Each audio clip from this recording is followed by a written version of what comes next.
മാങ്ങ എവിടെ കണ്ടാലും അവിടെ തലയും കുത്തിയാൻ കിടക്കും. അങ്ങനെ രാവിലെ തന്നെ എണീറ്റ് പോയി പല്ലൊക്കെ തേച്ച് മാങ്ങ പറിച്ച് ഉപ്പും മുളക് കൂടിയിട്ട് തിന്നപ്പോഴാണ് എനിക്കൊരു സമാധാനമായത്. ഇന്നലെ ട്രെയിനിൽ വരുമ്പോൾ മൊത്തം ഞാൻ ആലോചിച്ചുകൊണ്ട് വരുമായിരുന്നു മാങ്ങ തിന്നണമെന്ന്. എന്നിട്ട് ഞാൻ പിറ്റേ ദിവസമാണ് തിന്നത്. എപ്പോൾ തിന്നാലും എനിക്കൊരു സമാധാനം കിട്ടി. എന്നിട്ട് മാങ്ങയൊക്കെ തിന്ന് ബാഗൊക്കെ പാക്ക് ചെയ്ത് ഞാൻ തിരിച്ച് വീട്ടിലേക്ക് പോവുക. തൃശ്ശൂർന്ന് വീട്ടിലേക്ക് ഞാൻ ആദ്യമായിട്ടാണ് ഞാൻ തന്നെ പോകുന്നത്. ഇപ്പോൾ കുറച്ച് ദിവസമായിട്ടുള്ളൂ തിരുപ്പൂരിൽ നിന്ന് വീട്ടിൽ പോകാൻ തുടങ്ങിയിട്ട്. ഇപ്പോൾ ഞാൻ തൃശ്ശൂരിൽ നിന്ന് വീട്ടിലേക്ക് തന്നെ പോകാൻ തുടങ്ങി. പക്ഷെ ബ്രൂട്ടീഷും മാത്രം ഞാൻ ചെയ്യാറില്ല, ഇതുവരെയും ചെയ്തിട്ടില്ല.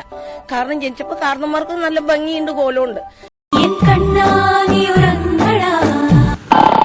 രതീഷ്, രതീഷ്, ഞാൻ വിളിക്കുന്നത് ഇങ്ങോട്ട് തുടങ്ങാമോ രതീഷ്?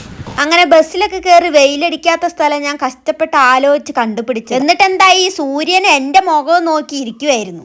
ഇത്രയും വലിയ ഗതികെട്ടവൻ ഈ ലോകത്ത് വേറെ ആരെങ്കിലും ഉണ്ടാവും എന്റെ കർത്താവേ. അങ്ങനെ ആ ബസ്സിൽ നിന്ന് ഇറങ്ങി അടുത്ത ബസ്സിൽ കയറി ഇഞ്ചിമിഠായും കടലൊക്കെ മേടിച്ചിന്ന് ഞാൻ മെല്ലെ വീട്ടിൽ പോയി. അപ്പോൾ അത്രേ ഉള്ളൂ. Okay, by.